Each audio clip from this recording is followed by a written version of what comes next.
আসসালামু আলাইকুম। 5ই আগস্ট চলে যাচ্ছে। আমার এই কথাগুলো আপনারা যখন শুনবেন তখন হয়তো রাত 12টা বেজে যাবে। 5ই আগস্ট চলে যাচ্ছে আমাদের হাত থেকে। কি আসলো ঘোষণাপত্রে? ভাই বিশ্বাস করেন, বাংলা ভাষা যে এত কঠিন আগে বুঝি নাই। আমার 3-4 বার শোনা হয়ে গেছে স্যারের বক্তব্য, এখন আমি বুঝা উঠতে পারি নাই। আর ওইখানে যখন মিটিং শেষ হয়েছে, সবাই যখন বিদায় নিতেছে স্যার চলে যাওয়ার পর, মানে ডক্টর মোহাম্মদ ইউনূস স্যার চলে যাওয়ার পর, বড় বড় রাজনীতির নেতারা যখন বের হচ্ছিল মিডিয়া তাদের সামনে, যাকেই জিজ্ঞেস করে কেউ কিন্তু ঠিকঠাক বলতে পারে না।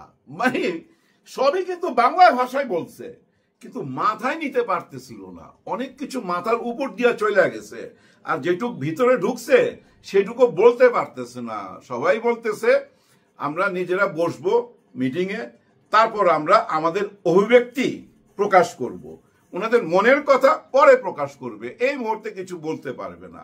প্রায় সবাই একই কথা বলছে যে এই মুহূর্তে কিছু বলার নাই। তার মানে কি জানেন, ওই যে ওইটা বাংলা ভাষা খুব কঠিন, কিন্তু বুঝে উঠতে পারে নাই কেউ, আমিও পারি নাই, বুঝছেন। তবে এইটুক বুঝছি যে আইনি বৈধতা দেওয়া হয়েছে জুলাই গণ অভ্যুত্থানকে।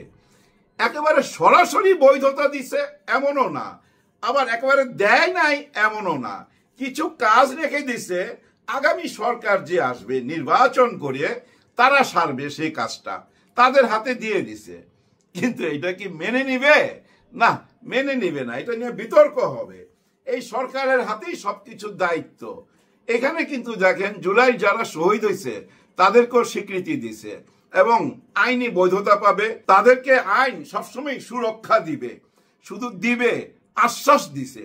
আর গত 16 বছর না, 16 বছর না, একেবারেই 71 থেকে শুরু করছে।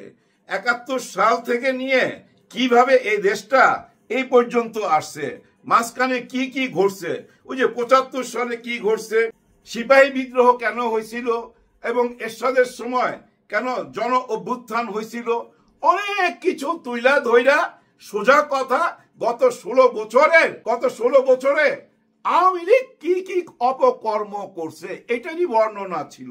ধইরা নিতে পারেন আওয়ামী লীগের কবর খোদা হয়েছে, এটাতে কবর দেওয়া হবে, মাটি দেওয়া হবে, এইটাই কিন্তু মূল কথা। আজকের বক্তব্যে যা যা শুনছেন, গত 1 বছর কিন্তু আমরা এগুলো শুনে আসতেছি। হ্যাঁ, একেবারে যে নতুন কোনো কথা শুনছি তা না, কিন্তু কিছু বাংলা ছিল ভাই একটু কঠিন। এগুলো আবার খুব সুস্থ মস্তিষ্কে রাইতে শুয়ে শুয়ে চিন্তা করতে হবে যে এই কথার মধ্যে কোনো অর্থ লুকায়া আছে কিনা। ভাই বিশ্বাস করেন, কেউ তো বুঝতে পারতেছে না। আসলে হয়েছে কি জানেন, ওই যে লিখিত বক্তব্য এরকমই হয়, কিন্তু স্যার যদি কাগজপত্র না নিয়ে নিজে নিজে দাঁড়ায়া প্রকাশ করতো মনের ভাব, আসলে সেটাও তো হয় না। কারণ এখানে জুলাই ঘোষণাপত্র, তো আপনার এই ঘোষণাপত্রের পুরো ভিতরটা কি, আওয়ামী লীগের অপকর্ম, এবং এই অপকর্মর কারণে একটা জুলাই গণ অভ্যুত্থান হয়েছে। যারা জুলাই গণ অভ্যুত্থান করছে তারা আইনি বৈধতা পাবে, তাদের পাশে আইন থাকবে এবং তাদেরকে সংবিধানে জায়গা করে দেওয়া হবে। কিন্তু পুরাপুরি জায়গাটা পাবে আগামী যে সরকার আসবে নির্বাচন কইরা, তারা পুরাপুরি জায়গাটা কইরা দিবে, এইটুক। এখন সব দল কি এটা মাইনা নিবে? মনে হয় না মাইনা নিবে, না মাইনা নিবে না। কারণ আগেই তো বইলা ভালাইছে জামাতে ইসলাম যে আইনি বৈধতা লাগবে, সংস্কার লাগবে, তারপরে নির্বাচন। এবং ওনাদের সঙ্গে এনসিপিও তো একই কথা বলছে, চরমনের পীর সাহেবও একই কথা বলছে। এখন দেখি না কি হয় সামনে, কারণ এই ঘোষণাপত্রের মধ্যে তো সবাই দস্তখত লাগবে। এখন সবাই দস্তখত যদি করে ওকে, আর যদি না করে তার মানে ভেজাল রয়ে গেল। দেখেন, আজকের এই জুলাই গণ অভ্যুত্থানের ঘোষণার দিন 5ই আগস্ট, বিশেষ একটি দিন। বিশেষ 4 জন মানুষ গায়েব, চিন্তা করতে পারেন। ওরা কক্সবাজার চলে গেছে বেড়াইতে। হ্যাঁ, হাসনাত আব্দুল্লাহ, সার্জিস, নাসির উদ্দিন পাটোয়ারি, তাসনিম জারা ওখানে খুবই দরকার, কারণ ও তো মারাত্মক ইংলিশ বলে তো ভাই, একেবারে বিদেশিদের মতো। পিটার হাসের সাথে বৈঠক তাদের, কক্সবাজারে। চিন্তা করেন এমন একদিনে 5ই আগস্ট, তার মানে কি খুব গুরুত্বপূর্ণ মিটিং, কিন্তু এটা খুব গুরুত্বপূর্ণ। ওই মিটিং কইরা 3:30টার বিমানে আবার ঢাকা আসার কথা, আসতে পারছে কিনা জানি না, আসুক না আসুক। এই মিটিংটা ভাই কে অ্যারেঞ্জ করে দিল তাদের সঙ্গে? এই মিটিংটা কে অ্যারেঞ্জ করে দিল? এর ঘটক কে? হ্যাঁ, এই গোপন বৈঠকের একজন তো ঘটক আছে যে খটকালি করছে। পিটার ডি হাস কার মাধ্যমে এই 4জনকে কক্সবাজার নামাইলো? নিশ্চয়ই এই 4জনকে তো কেউ বলছে যে জুলাই গণ অভ্যুত্থানের এই ঘোষণাপত্রের অনুষ্ঠানে থাকার চেয়ে কক্সবাজার যাওয়া খুবই জরুরি, মিস করা যাবে না, তাড়াতাড়ি যাও, এরকম একটা আদেশ বা উপদেশ কেউ তো করছে। সেই ঘটককে এই গোপন বৈঠকের, তার হাতেই কিন্তু নাটাই সুতা, এটা মনে রাখেন। কক্সবাজারের এই মিটিংটা ভাই অনেক ভোগাবে, অনেককে চিন্তায় ফেলে দিবে। আমাদের সুশীল সমাজ তো চিন্তায় পড়ে যাবে, কারণ এরা তো পোলাপান, চিলড্রেন পার্টি। এদের সঙ্গে কিভাবে পিটার ডি হাস বসলো? ওর তো বসার কথা বড় বড় রাজনীতিবিদদের সঙ্গে, পোলাপানের সঙ্গে কে? ভাই ব্রাদার, পিটার হাসকে কিন্তু সহজভাবে নিয়েন না। এটা কিন্তু একটা গুরুত্বপূর্ণ ক্যারেক্টার আমাদের দেশের রাজনীতিতে। আওয়ামী লীগ আমলে ওনার চলাফেরার কথা আপনাদের মনে আছে? হ্যাঁ, উনি অনেকের বাসায় চলে যাইতেন, এবং এটা নিয়ে কিন্তু রাস্তায় মিছিলও হয়েছে। আওয়ামী লীগের ছেলেপেলেরা মিছিলও বাইর করছিল তার বিরুদ্ধে, যে সে কেন নাক গলায় আমাদের রাজনীতিতে। সেই লোক কিন্তু পিটার হাস। এখন কক্সবাজারে নিয়ে কি আলাপ হইতে পারে ভাই? একটু চিন্তা করেন তো। হ্যাঁ, সত্যি চিন্তার ব্যাপার। তবে আমার মোটা মাথায় যেটুক মনে হয় সেটুক আপনাদের সঙ্গে শেয়ার করি। পিটার হাস আওয়ামী লীগকে কেন পছন্দ করতো না? কারণ আওয়ামী লীগ উগ্রবাদী, জুলুম করতো মানুষের উপরে, আয়না ঘর বানাইছে, বিভিন্ন রকম অপকর্ম করছে, অযথা মানুষকে ভোগাইছে, জয় বাংলা স্লোগান না দিলে তারও জেলে ঢুকাই দিছে। এই যে অমানবিক কাজগুলা করছে, পিটার হাস নিশ্চয়ই মাইনা নেয় নাই, তাই না? এই দুর্নীতি বা সরকারকে কেন সে মাইনা নিবে? যার জন্য তার বিরুদ্ধে দাঁড়াইছিল এই পিটার হাস। কিন্তু 5ই আগস্ট থেকে আমাদের দেশ তো স্বাধীন, এখন তার আওয়ামী লীগ নাই, এখন তো তার বসার কথা বড় বড় দলের সাথে। তারা পোলাপানের সাথে কেন বসলো? কারণ কি? তার মানে তার দৃষ্টিতে এই পোলাপানরাই সলিড, বড় দলকে সে নিশ্চয়ই ভরসা করতে পারতেছে না। আর তার উদ্দেশ্যটা কি? আর পিটার হাসের নিজের এত আগ্রহ কেন? এটা কি তার ব্যক্তিগত কোনো আগ্রহের ব্যাপার? না, একদমই না। উনি তো আমেরিকার হয়ে কাজটা করতেছে, আমেরিকা যা চাচ্ছে উনি সেটাই করতেছে। আওয়ামী লীগকে আমেরিকা পছন্দ যে করতো না, এটা তো আমরা এতদিনে বুঝা ফেলাইছি। পছন্দ না করার কারণ ওই যে একটু আগে বললাম, যে তারা অপকর্ম করত। তার মানে কি? যারা অপকর্ম করবে, দুর্নীতি করবে, চাঁদাবাজি করবে, সংখ্যালঘুদের উপরে জুলুম করবে, অরাজকতার সৃষ্টি করবে, তাদের সঙ্গে তারা না, তাই না? এটাই তো বোঝায়।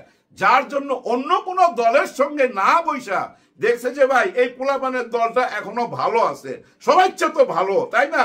এরা জুলাই গণ অভ্যুত্থানের সাথে জড়িত ছিল, ওদের সঙ্গে একটু বসি, ওদের মগজের মধ্যে কিছু ঢুকাইয়া দেই।